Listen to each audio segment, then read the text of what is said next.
Hey guys, this is Myleik and this is the podcast.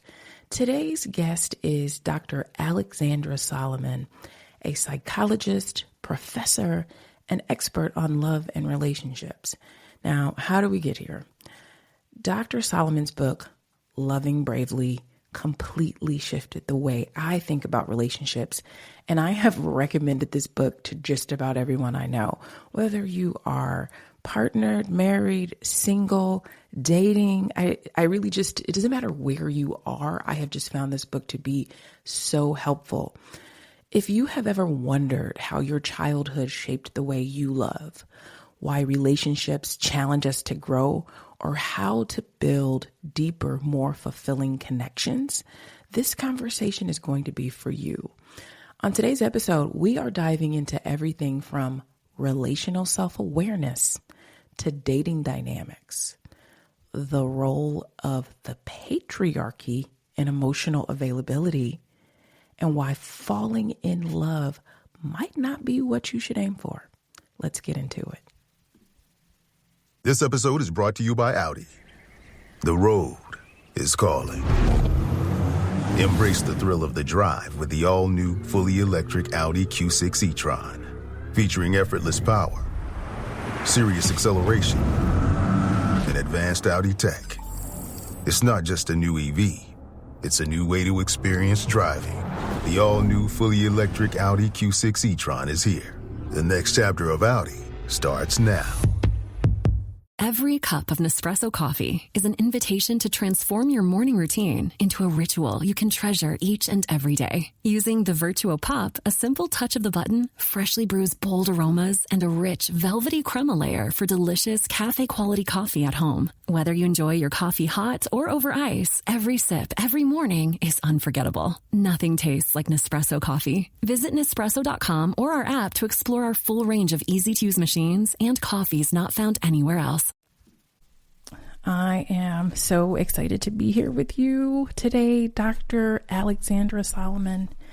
I don't know when I found your book, Loving Bravely, but I found it. And I have never read anything like this. And I have recommended it to anyone and everyone since then. So I have a set of questions and I'd like to get into it. And I want to talk about your new book too, because I caught that one, but I'm going to get right into it. You have spent your career studying love and relationships. And I want everyone to know, what drew you to this work? Well, first of all, thank you for having me in this space with you. I know that we follow each other online, and I've been a fan of yours as well. So and a dear friend of mine, Tiffany Brown, is a big fan of you and your work. And she was like, I can't believe you got to talk to Myleik. So I'm sending Tiffany's love your way as Thank well. you. So, yeah. Yes. I've been fascinated with relationships since I was little. I think in part it comes from being the oldest daughter in a divorced and blended and complicated family system. I think in part it comes from coming home from school and watching Oprah and Phil Donahue and, yes. The afternoon talk shows and listening. I would take my Walkman, so that tells you how old I am. I would take my Walkman into my bed on Sunday nights and listen to Dr. Ruth Westheimer. Wow. And I was like, what? People get to talk about this stuff, like love and sex. And so I think I just have always been drawn to the complexities. And I think the work of being able to be a couple therapist and teacher certainly heals that little girl part of me that felt really overwhelmed in my family system. I could see the grown-ups in pain, but of course, as a kid, you can't do anything about it. So I think there's some aspect for me that's about healing, but it also is about just my endless nerdiness. There's just always new research coming out, new perspectives. Yes. I get to stay a forever learner as well. Yes. We just saw you in our Myleik and Mama's community. Someone posted the New York Times article that you were recently featured in. And so hopefully we can get to that. But I have my whole book that you wrote is highlighted. And you said that I want to talk about our early childhood experiences and how those shape our relational patterns. And you said your family home was your first love classroom. Yeah.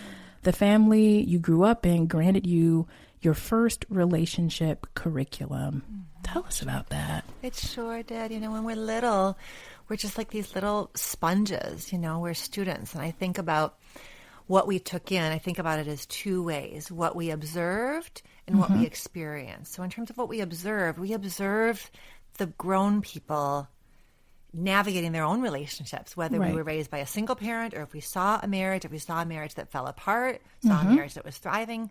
We were watching. What are people allowed to ask for? How is rupture repaired? Yep. Who's got the power? And some of that was like we took in gendered messages, like what are men supposed to be doing? What do men get in trouble for? What are women allowed to do? What are women getting in trouble for? So we were just like with our little bucket of popcorn, just watching, all of that.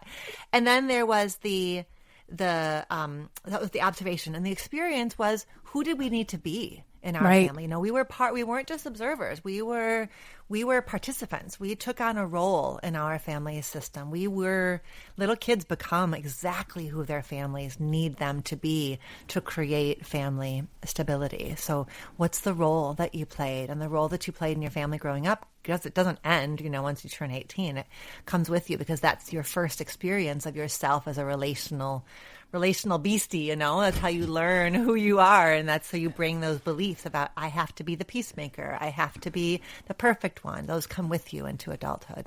Oh my gosh. And so I have this highlighted in the book where you said, I tell my marriage 101 students that a relationship will grow your ass up. What does that mean? I still say it 25 years later. I'm still saying, yeah. It is, I think that what I see with my students, it's so fascinating, right? Because now I've had like a couple of generations of students in this class for 25 years. And my students today, these Gen Z students, I tell you what, Malik, like they're on it. They're on it. Lots of them have been in therapy. If nothing else, they've got TikTok. They're like learning about therapy from. I'm like, okay, can we maybe I've got you with Audre Lorde and Bell Hooks and the Gottmans. Like, let's just be with this material now, and then you can go back to the TikTok. Right. But they come in. Students have always come in with questions, but these students today, they want to have it figured out, and I think in some ways, the I want to have it figured out is a defense against the vulnerability and the pain. It's like, if I can just get this in order, then I won't get hurt, and then I won't do harm. I think there's as much fear of doing harm as there is fear of being hurt. And so that's why I say love's going to grow your ass up. Like, you can learn some of it on a podcast, on the TikTok, in a therapist's office, but you got to learn a lot of it by just being in the lab, being in relationship. Okay. Now, if most of us are willing to enter a committed, intimate relationship or marriage with little to no preparation whatsoever, you say. And so, can you prepare for this kind of thing? And I guess that's what I want to know. How would we prepare for an intimate relationship? Well, I'm curious what you think too, and what you have seen and experienced. But I certainly think there is a measure of there is certainly the arrow goes in both directions. The more relational self-awareness you have, the better prepared you are to create a relationship with somebody who's similarly interested in the deeper layers. Right. I think once you've gone there and kind of excavated your soul, you don't have you can't really skim on the surface. You can't unsee what you've seen. You can't unfeel what you felt. So there is a part of it certainly that comes from the work and the study and the healing. Yeah. But it just isn't all of it. It just isn't, there's just parts that you can't touch. Until you do it. I think. What do you think? I think that I'm so grateful for therapy because, like you said, I don't think I realized how much my childhood and what I saw impacted how I showed up in relationships, even if it wasn't the way that I wanted to be, but what I thought I needed to do. Like, I remember my first long-term relationship, I just was doing what I saw my mom do. So my mom worked, she did all the laundry, she did all the cooking, all the cleaning. And I was like, I quit. If this is what it takes to be with someone, I think I'm going to be single forever because I'm not built for this. Not realizing that I could be honest about what I wanted while I was dating and not treating it as like an audition where I needed to be chosen. Ooh. So, and I just didn't think you could do that, where you're just like, yeah, well, I don't want to do this. I don't really do that. And then you meet someone that's like, I'm a grown up. I actually don't need you to do that. I know exactly how to do a load of laundry. Yeah. And in fact, I may want to do your laundry. Yeah. Like that. Yeah. Yeah. And so I don't know. I didn't think that was possible. And so I don't know. I think it's really a gift if you can do some healing. And that's what I love so much about your work and your book, because I think that at a minimum, it invites you to think about, I feel like, the larger world beyond. Is this, am I compatible, attracted to, do I like this person? Yeah. Yeah. And then to the point that you just made of like, who do I get to be? You know, you didn't want I suspect you could make a very long list of all of the things you admire about your mom, you know? Yes. And right alongside that list are some things that you maybe don't want to do the way that she did them. And she did them because that was her context, right? That was her lineage. Those were her beliefs. Those were her conditions. You in fact aren't loving in the same era that she was loving. Like, you are generationally different, you are contextually different. Right. And so, but until you've recognized, oh wait, I get to discern, what do I bring forward from my lineage? What do I transform? Until you don't know that till you know that. You know? Right. Yeah. So I have to ask you this one question, because I have been podcasting for a long time, and I saw something. There's a question that comes probably every couple of months about being attracted to, dating an unavailable person. And every time I get this question, I try to sift back through your Instagram where you talk about this. But now that I have you and I want to be able to play this clip every time, can you spend some time with us on, you know, being attracted to, or what going after this unavailable person, what that means? And I say this as someone who I feel like has been there before. Okay. Yeah. Well, then you back me up, or you challenge me on what I'm saying. So when I get this question, it is frequently a woman asking this question about a man. Mm-hmm. I don't know if it is the same in your. That's it. Okay. And so part of where we start is patriarchy, right? Part of it is that we all have been socialized in patriarchy. And that means, as girls and women, we are taught that our worth is around making everybody around us feel okay.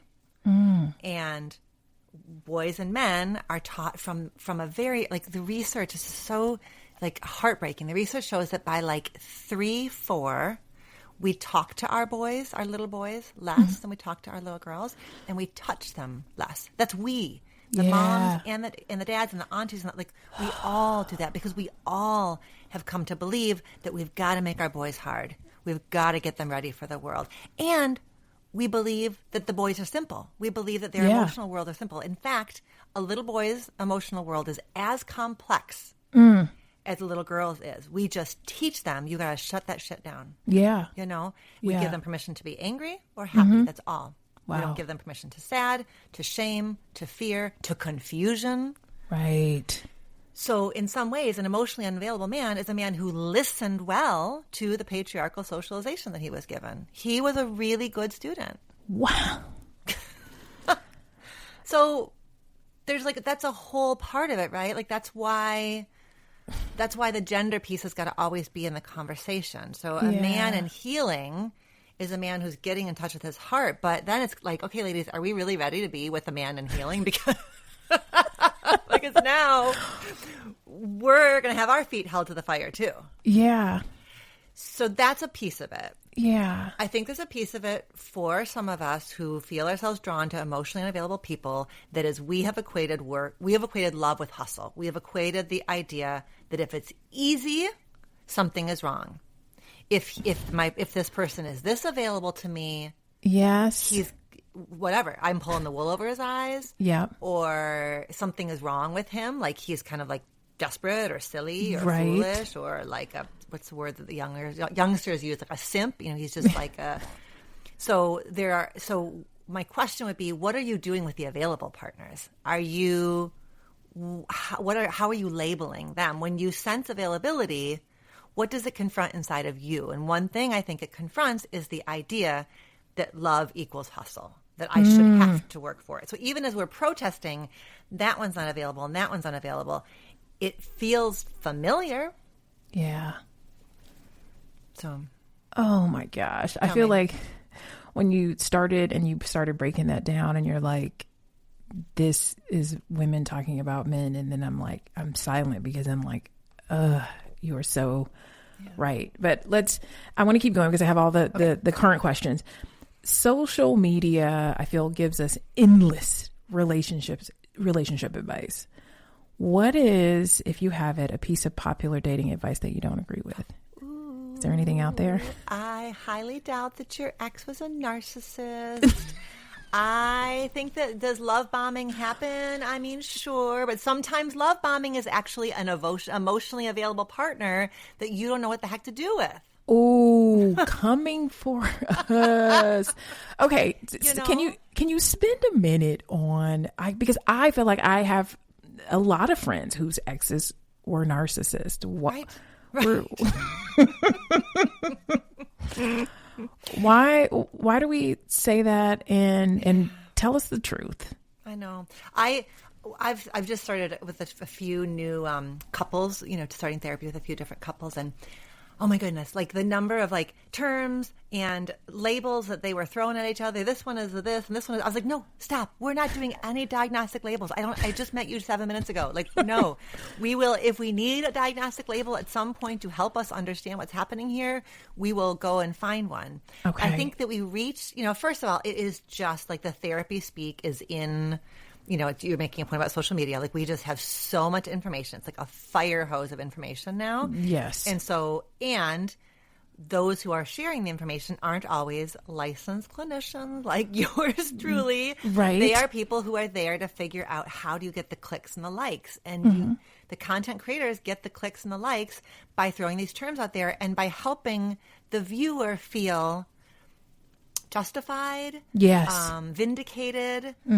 So I think and I think that's part of it, is like the relationship endings suck. Breakups suck. And it does not matter if you initiated the breakup or if you're on the receiving end of the breakup. Breakups suck. And so I think sometimes that pulling for a descriptor, they were a narcissist, they were unavailable, they were this, I think that is an attempt to put like a Band-Aid on a wound, Okay. But that's probably wasn't the case. It's just not that helpful. I think the better thing to do when you are dating is, as you look at the patterns, run it through what I call like the golden equation of love. My stuff plus your stuff equals our stuff. So when you're looking at your last relationship, you can easily see the ways in which that last partner wasn't good to you, but how did you participate? And that participation might have just been, I turned a blind eye. I said yes when I meant no. I permitted, I allowed, I excused, I justified, I minimized. What was your participation? Because you are you're the through line, right? Yeah. In all of your relationships. So that's not me blaming anybody. That's me saying your power lies in your willingness to keep yourself. My dad works in B2B marketing. He came by my school for career day and said he was a big ROAS man. Then he told everyone how much he loved calculating his return on ad spend. My friends still laugh at me to this day. Not everyone gets B2B, but with LinkedIn, you'll be able to reach people who do. Get a $100 credit on your next ad campaign. Go to linkedin.com/results to claim your credit. That's linkedin.com/results. Terms and conditions apply. LinkedIn, the place to be, to be. You know what's smart? Enjoying a fresh gourmet meal at home that you didn't have to cook. Meet Factor, your loophole in the laws of mealtime. Chef-crafted meals delivered with a tap, ready in just 2 minutes. You know what's even smarter? Treating yourself without cheating your goals. Factor is dietitian approved, chef prepared, and you plated. Pretty smart, huh? Refresh your routine and eat smart with Factor. Learn more at factormeals.com. In the equation. I love that. Okay. Chemistry, compatibility. Yeah. What is the difference? Oh, that's a great question. I'm not a huge fan of, I think that the language around compatibility, well, I actually don't love either of those terms, for being frank. Okay. Chemistry, I think grows with time. So I think that one of the problems in the dating world is that people try to figure out if there's chemistry there within moments. Yeah. But think about first how date, long second date. Takes, yeah. Like think about how long it takes for you to be known. Like you got layers, you got rooms, you've got, like just things that aren't apparent about you at first glance, at first meeting. And I'm not wanting people to push past like a deep feeling of ick, but I am inviting the idea that fireworks on the first date is not a good prognostic indicator. In fact, fireworks might be that there's some part of your like little wounded inner child that is like ding ding ding. Okay, I Daddy feel like wound. I need you to go 2 or 3 feet deeper on that, because that is what we've been taught. That's what the movies say. Right. I should know that this is my person, my forever person, based on the first date. And then you have people going out on a couple dates and being like, yeah, no. So please go a little deeper there. I just was rereading. It's one, I get chills even like preparing to tell you about it. There's a line in a Toni Morrison book where she says, "I did not fall in love with you. I rose into love with you. Like I stepped in."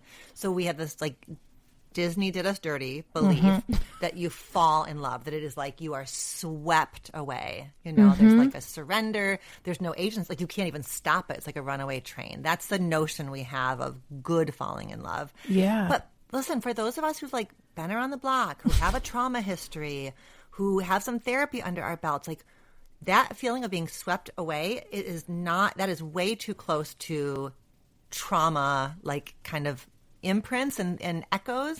And so the safer way to fall in love then is to step slowly, carefully, like baby toe, Yeah. So can we please just like make space for that, for those of us who are going to just step.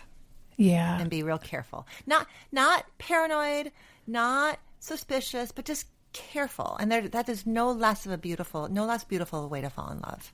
Okay. I want to ask you a really popular question about high achieving women that struggle with maybe finding love without feeling like they have to dim their light, and just wondering if you can give us something for navigating relationships and staying true to ambition as a woman. Yeah. One thing that I share a lot these days is that for heterosexual couples, in one half of the couples, he does out-earn him, but in the other half of the couples, she out-earns him. And that is historically a brand new phenomenon. Like that data is only like maybe, I gotta check again, maybe 20 years old? I don't even think it's 20 years old. So this is historically an anomaly. So a woman who feels some kind of way about, I'm so ambitious, I'm so big, I'm so, financially like independent, that feeling that she has, it's not a her thing. It's a culture. The whole culture is reckoning with this. And for a man, I think the same, right? I think men carry a lot of fear because men have been taught that your worth is in your ability to be a provider. Right. And a lot of women don't need a financial provider, but they could sure use a sexual provider, an emotional provider, like a biggest voice in the cheering section provider. Like, I really want us to expand our ideas of what it means for a man to provide, Yeah. So I think I for sure don't want her apologizing. I for sure don't want her explaining. And she gets to choose a partner who is like, hot damn. Like, yeah. I think that's part of why I loved Kamala Harris and Doug Emhoff's marriage, is they really modeled that, like him tucking in behind her ambition. Like, I don't know that we've had a lot of models of that, and as we know, like when you see it, right? The representation matters, like seeing it matters. So I think we just need to keep finding those. Justice Jackson. Yeah. Right? She has shared that story as well of her, and so I think we've got more models today, but we just need more. It's historically new. Yes. Okay. Can we talk about the New York Times article about should your partner be your best friend? In your words, tell us, how do we get here? Yeah. Okay, well, I want to hear from you on this one too. I think when we talked about what I thought had to be the case, and when I think about sort of my classroom, what I grew up, it wasn't just in my home, but it was, my mom's friends were just, there were ways that women were expected to be, and you weren't allowed to have, no one could be more important than your significant other, or you couldn't have relationships that felt that they were the same magnitude. And so it was like, the patriarchy, like dad's the North Star, like everybody's close to him, or, that was kind of how it was. And then the relationship that I'm currently in, I had a best friend before I met you. And so and this is not like, I'm a grown up. I'm not asking, and I'm not getting rid of my friend. And so I always joke that like, this person is my best friend and I don't even think that I'm his, you know? And I always say that, like, and I have my gym best friend, and I have lots of different really good friends, and I love my partner. We do a lot together, but he doesn't have to do everything, and I don't want to do everything with him sometimes. You know, there's some movies that you're just not going to get. There's, you know, there is, I want to go to, is it the Jagged Edge concert? You didn't grow up, you're not going to get it. I want to go with my childhood friend who I can sing at the top of my lungs with her. So I agreed, but I want to hear what you think and what you're saying. It was it was really fun to be interviewed for this article. And I have a hypothesis that people who are older than like 35, it's especially, you know, you're talking about having like these domains of best friends. And I think that is a millennial Gen Z notion that there can be multiple best friends. And I love that. Why wouldn't we have? But I think I grew up in a time where you had like a best friend. And so I declared a best friend when I was 10 years old, and she is in that slot still. Okay. And she shall be till I take my last breath. Like, she's not going anywhere. She's the best friend anybody's ever had. And so, like, I love my husband. I fully, like, he's the love of my life. I fully plan to die beside the man. Okay. But he, like, in my internal structures in my brain, he can't be my best friend because Allie already is, you know? So that, you know, to the point that you were making. But that's not, I think it's such a like juicy cultural question, because I think what people are trying to do is say, this partner of mine, I would choose to spend time with them even if I wasn't married to them or sleeping with them. Like, we just vibe together in a really cool way. And so that's what I think people are capturing with that language, you know? We were talking about, the interviewer was asking me, like, why do people use it in their wedding vows? And I was like, I think it's a little bit of a flex, you know, to be like, this is what we have. We have this best friend thing. Right. I think it's an attempt to kind of capture like how safe I feel with you, how seen I feel by you. So it's lovely.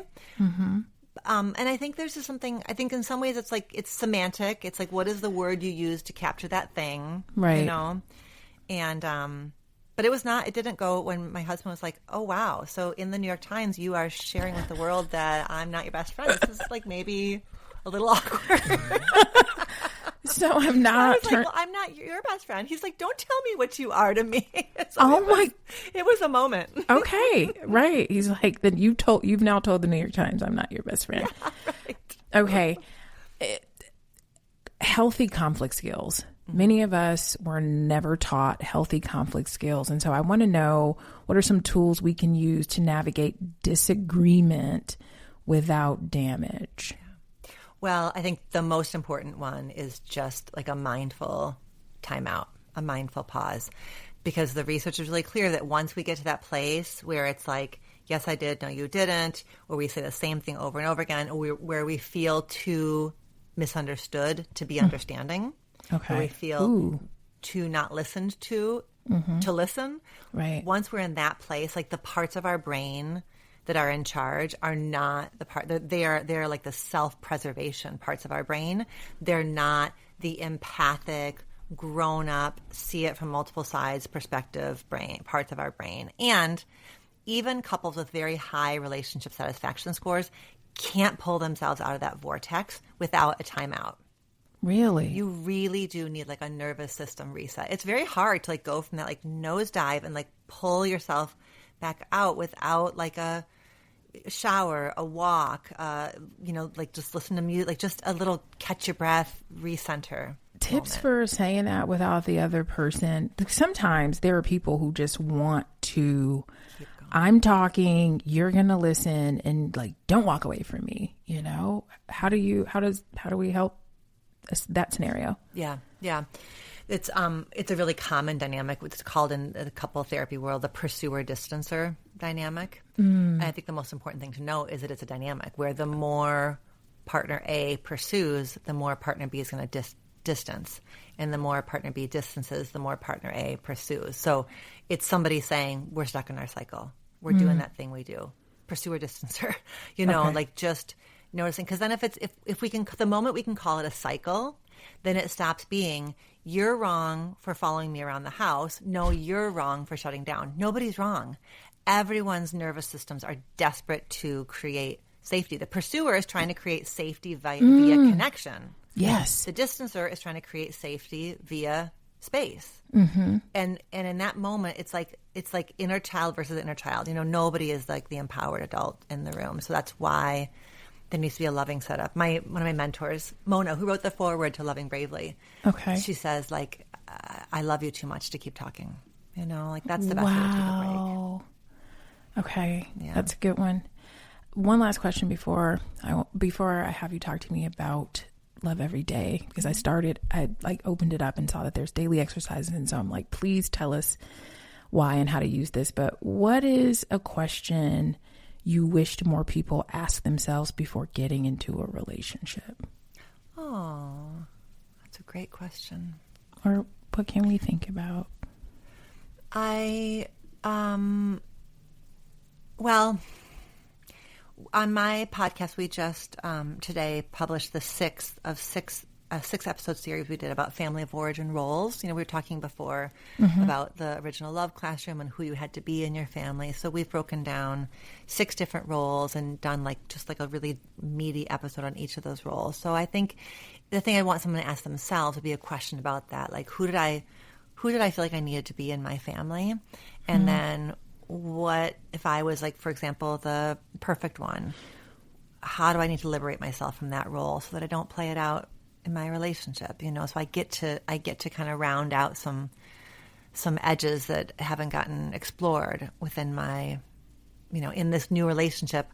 I want to be a full version of myself. And if I think I just have to be perfect to be loved, I'm not a full version of myself. So that self-inquiry around, like, what am I at risk of losing in this relationship, and how do I make sure I keep that part of me with me? I think I love that. What am I at risk of losing? Because I do feel like in breakups, all the books I've read, and that people tend to break up because they feel like they lost something, or they are no longer, who they wanted to be or thought they were.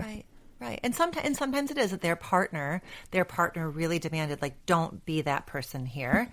So, and that is a relationship that then needs to end. But oftentimes it is, I let go of this part of me because I didn't think you could handle it, So it is a self-abandonment because that's what we think we have to do to be loved. Okay. So please tell us, like I said, anybody who knows me knows I'm like, I don't care if you're partnered or not, you still have to read Loving Bravely. But please, tell us about Love Every Day, your work, where we can find you. Give us the scoop. Yeah. Love Every Day is it's a 365. So there's something for you every day of the year. And my whole life I have loved a 365. It just feels like a box of chocolates. You just get to have a little something, a little nosh every day. Yeah. So it is just a set of relational self-awareness practices, and not every entry is going to meet you in the exact moment, but we've got them, they're color-coded, and there's a table of what do you need some boundary work today, you want some work around your sexuality today, so you can kind of go to where you need to go. You could open it to a random page, but it's a really beautiful, it's the most beautiful book I've ever written in terms of it just feels good in your hands. So that book is, it's available wherever. I always like to send people to bookshop.org because it supports indie booksellers, and that's that book. And then just my website is dralexandrasolomon.com, and you'll find so many articles, links to the podcast, which is called Reimagining Love, and we have a blend of guest conversations and solo episodes on all kinds of topics. And on the website, reimagininglove.com, you can kind of do a drop-down menu and find the episodes that are about infidelity or family of origin or sex, and so you can sort of sift through that way, because there's now, 160 episodes. Wow. Geez. I forgot to even get to the infidelity, but I feel like that's always a hot topic. Yes. Back. Yes.